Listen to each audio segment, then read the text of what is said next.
திருவண்ணாமலை தீபத்தின் ரகசியம் பற்றி உங்களுக்கு தெரியுமா?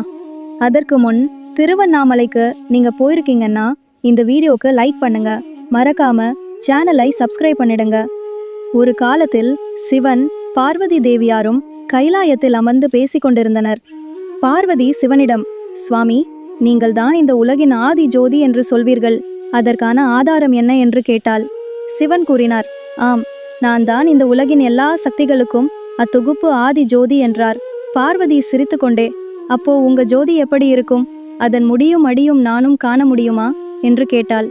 அப்போது சிவன் தன்னை கொண்டு ஜோதி பிழம்பாக மாறினார். அங்கு பிரம்மா அன்னப்பறவையாகவும் விஷ்ணு பன்றியாகவும் மாறி அந்த ஜோதி முடியும் அடியையும் காண முயன்றனர். ஆனால் இருவரும் தோல்வியடைந்தனர். விஷ்ணு வியந்து விட்டார்கள்.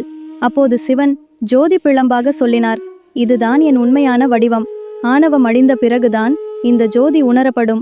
அதன் பிறகு திருவண்ணாமலை தீபம் ஒளிர ஆரம்பித்து நம் உலகிற்கு ஆதி ஜோதி என விளங்கியது.